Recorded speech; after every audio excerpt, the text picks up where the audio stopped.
अभी आपने कहा कि हम अपने फ़ोन नंबर्स बहुत जगह शेयर कर लेते हैं, लेकिन अभी सरकार ने भी, मिनिस्ट्री ऑफ कंज्यूमर अफेयर्स ने कहा कि इस तरह से फ़ोन नंबर नहीं मांगे जाने चाहिए, लेकिन कई जगह पर ये दिक्कत आती है कि कहते हैं आप फ़ोन नहीं देंगे तो हम आपको हम बिल नहीं बना सकते। ये सब झूठ है ना, हम उन्हें मना कर सकते हैं ना कि हमें नहीं देना है फ़ोन नंबर अपना। कंज्यूमर का राइट है, आप बिल्कुल मना करें और आप अपनी प्रोडक्ट को लें और सेवा लें और वहां दे दें, क्योंकि जैसे ये सब डेटा जाता है वहीं से कहीं ना कहीं ये ब्रीचेस होते हैं और उसकी वजह से लोगों को, कंज्यूमर्स को दिक्कत आती है।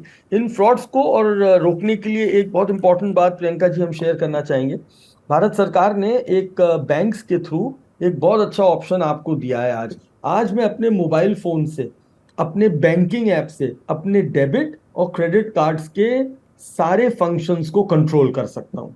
तो जैसे एक डेबिट और क्रेडिट कार्ड के चार पांच मेन फंक्शन होते हैं: एटीएम से पैसा निकालना, ऑनलाइन शॉपिंग पे इस्तेमाल करना, टच करके इस्तेमाल करना आरएफआईडी से, और चौथा होता है मशीन पे स्वाइप करना। हम्म।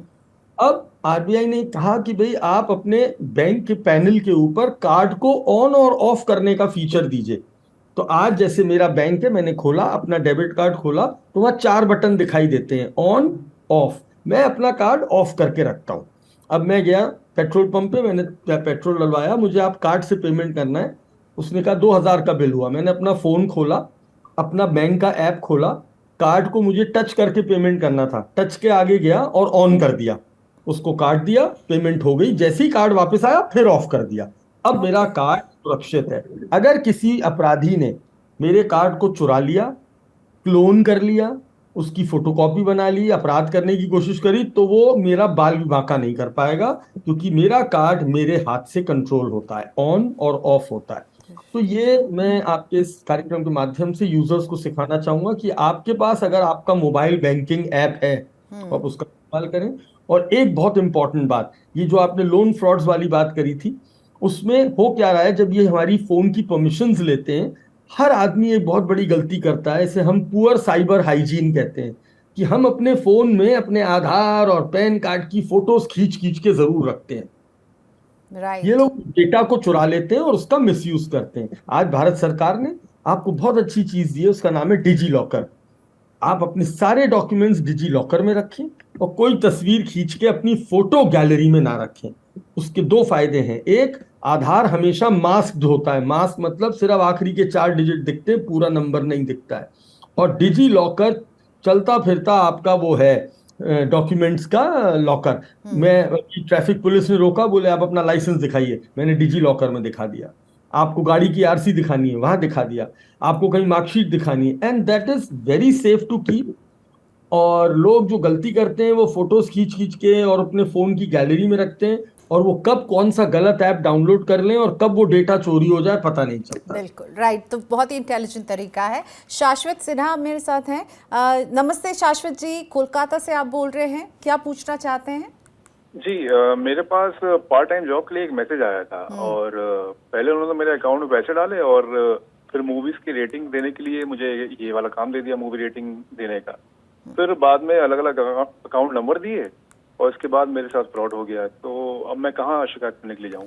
ओके, शाश्वत जी के साथ फ्रॉड हो गया है, और which brings me to the essential part. ऐसा फ्रॉड जब हो जाए, ये लोग तो फिर रातों रात गायब हो जाते हैं। इनकी शिकायत करने के लिए आप क्या सजेस्ट करते हैं डॉक्टर टंडन?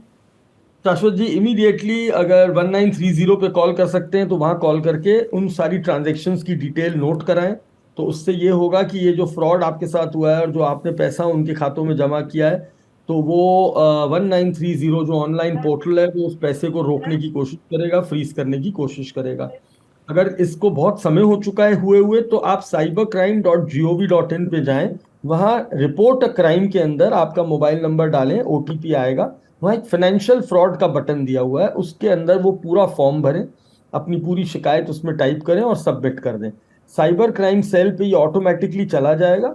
और कोलकाता में जैसे लाल बाजार है और अब तो कई जगह साइबर सेल्स बने हुए हैं, वो आपसे अपने आप संपर्क करेंगे और वहां से आपको बुलाया भी जाएगा, आपसे डिटेल्स ली जाएंगी, और फिर इन हैकर्स को ट्रेस करके इनको पकड़ा जाएगा। और अगर इनके खातों में, जिन खातों में इन्होंने पैसा चुराया है, अगर उसमें जरा भी ट्रेल होगी पैसे की, तो उसको इमीडिएटली फ्रीज कर दिया जाएगा और फिर कार्रवाई शुरू कर दी जाएगी रिटर्न करने की। तो द बेस्ट वे इज कि आपके साथ जैसे ही इस तरह की दुर्घटना घटे तो आप सीधे 1930 पे कॉल करें।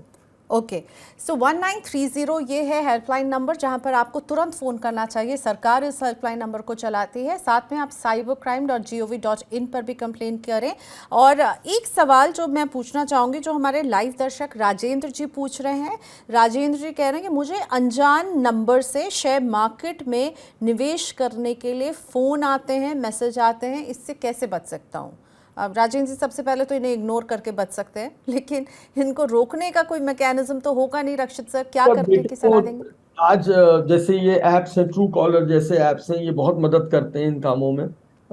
वो आप उसके अंदर ब्लॉक लिस्ट में चला जाता है, वो आपको डिस्टर्ब नहीं करते हैं, बल्कि अब तो फोन का इनबिल्ट फीचर बन गया है कि अननोन कॉलर्स को म्यूट कर दिया जाए।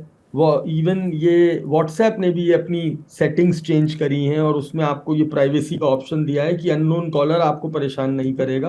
हाँ, रिपोर्ट करें और उसी समय उस नंबर को ब्लॉक कर दें तो वो आगे से आपको परेशान नहीं करेगा। लेकिन ignore is the best policy. और अपनी फोन बुक रिफाइंड रखें। और ये जितने ये सिक्योरिटी एप्स आ रहे हैं आजकल, इनका इस्तेमाल करेंगे तो उससे काफी फर्क पड़ेगा।